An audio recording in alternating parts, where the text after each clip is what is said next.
warahmatullahi wabarakatuh. Ketemu sama saya lagi, Bangkit Kopi Cascus.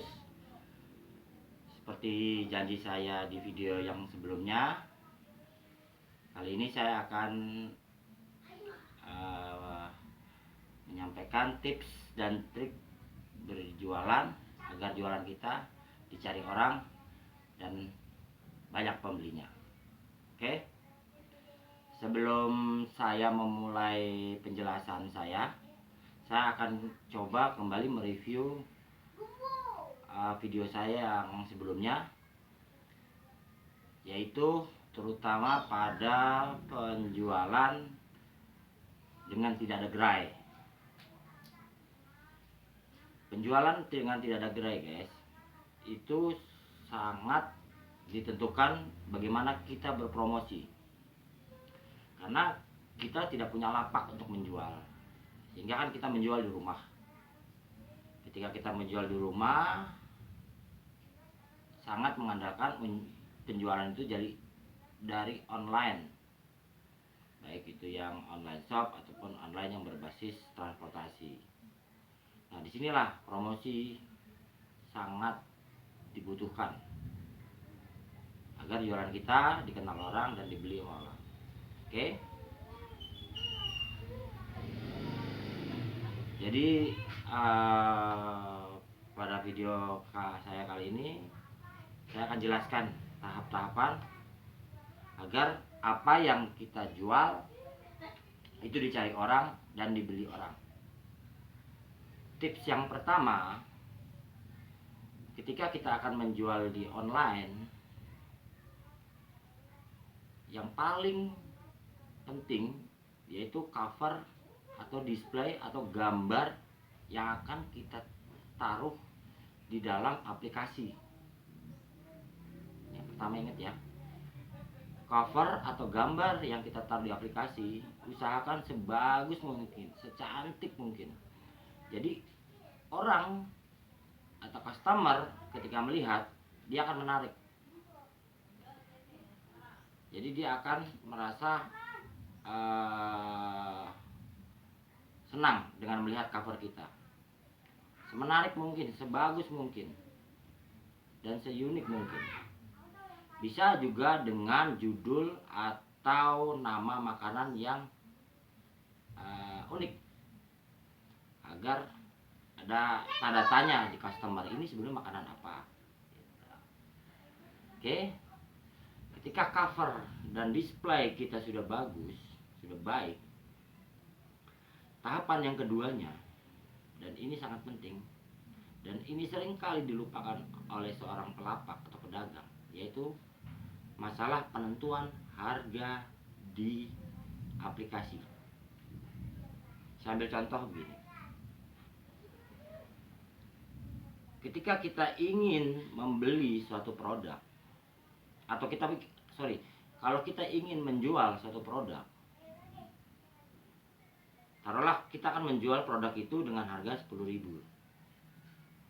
Nah, dari harga 10.000 itu nanti sudah pasti pihak aplikator atau pihak aplikasi akan berbagi hasil sekitar 20%. Kesalahan yang sering terjadi adalah ketika dari harga 10.000, pihak pelapak itu hanya menaikkan 20% harganya, yaitu harga yang diminta oleh aplikator untuk fee dari aplikator itu sendiri. Jadi harganya 12.000. Nah, ini kekeliruan kalau menurut saya. Kenapa? Karena dengan harga 12.000 itu kita akan sulit melakukan promosi sendiri. Kalau kita ingin melakukan promosi, kita hanya mengandalkan promosi jika diadakan oleh pihak aplikator. Tapi kita sulit mengadakan promosi sendiri. Untuk itu, sebaiknya ketika kita ingin melakukan harga, akan menentukan harga, sebaiknya jika nanti kita akan menjual 10.000, kemudian pihak aplikator akan mengambil 20-25%, itu jangan kita pasin menjadi 12 atau 12,5, 12.500. Tapi kita buat aja harga menjadi 15.000.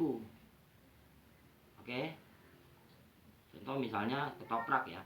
Ketoprak ini nanti akan kita jual 12, kita pinginnya sebetulnya harga ketoprak itu 10.000 buat kita, karena dengan 10.000 itu margin kita udah ada. Kemudian pihak aplikator nanti akan meminta fee 20 sampai 25%. Maka argonya nanti akan 12,5%, 12.500. Nah, kita buat dia di dalam aplikasi jangan harga 12.500, kita buat harga 15.000. Oke. Kenapa 15.000? Nanti yang 15.000 sisanya sekitar 2.000 sampai dengan 2.500 itu akan kita gunakan sebagai promosi. Jadi nanti di lapak kita akan berpromosi setiap hari. Penting sekali. Penting sekali. Karena pelanggan ini sekarang lagi mindsetnya, cara memandangnya adalah bagaimana produk-produk yang berpromosi.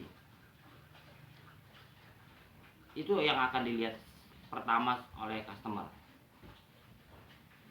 2.500 itu promosinya sekitar 10 sampai 20% kita mampu berpromosi. Dan dengan promosi itu, maka secara otomatis di timeline atau di beranda konsumen, lapak kita akan terus dimunculkan. Syarat lapak akan sering dimunculkan adalah promosi. Makanya saya bilang berpromosi setiap hari, maka kemungkinan besar kita akan beli. Karena kenapa? Produk kita akan masuk di beranda terus menerus, akan muncul tanpa diklik pun dia akan muncul terus menerus bahwa produk kita berpromosi. Semakin tinggi promosinya, makin sering muncul di promosi, makin sering di beranda. Nah, itu cara yang kedua. Jadi yang cara yang pertama tadi masalah cover ya. Pertama cover, ketika kita akan menempatkan produk kita buat cover yang sebaik-baik mungkin, menu yang sebagus-bagus mungkin. Setelah itu penentuan harga dengan melakukan promosi. Dan yang ketiga, dan ini tidak kalah pentingnya, yaitu packaging atau tempat atau wadah kita untuk produk yang akan kita jual. Baiknya gunakan packaging atau tempat yang kita akan jual itu sebagus-bagus mungkin. Ini saya sampelnya. Ya, kelihatan? Ini sampel ini biasanya untuk dipakai untuk makanan nasi goreng atau ikan bakar, ayam pecel lele. Nah, ini tempat yang bagus. Jangan hanya mengandalkan daripada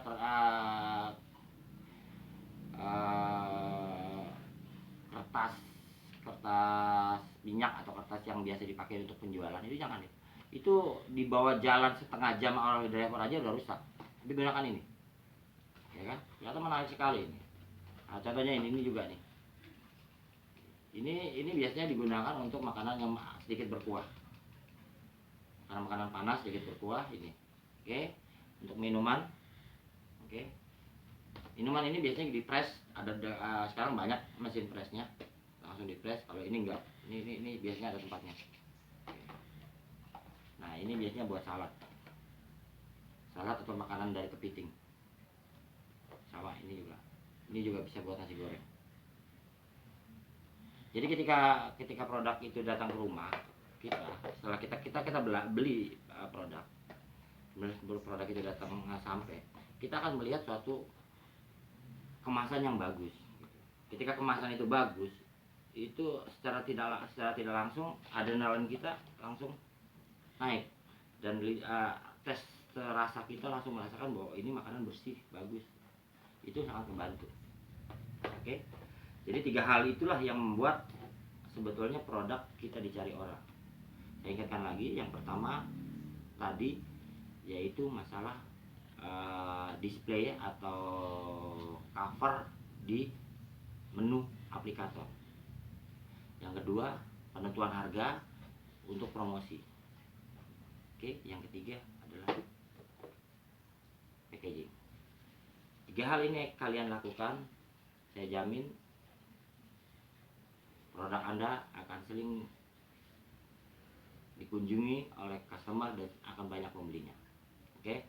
Ya, di samping itu semua tidak perlu dijelaskan lagi bahwa rasa menentukan.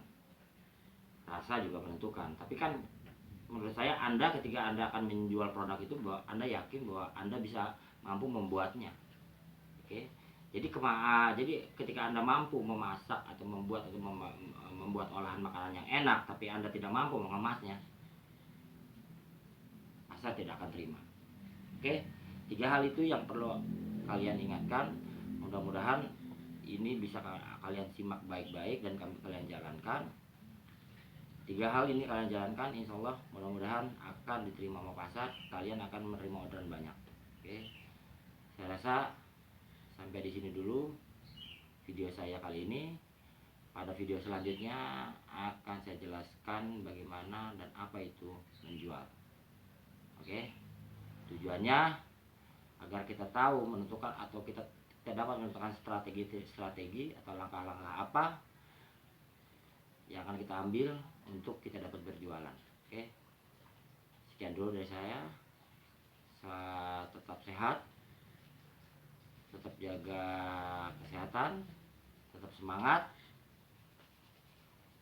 Assalamualaikum warahmatullahi wabarakatuh.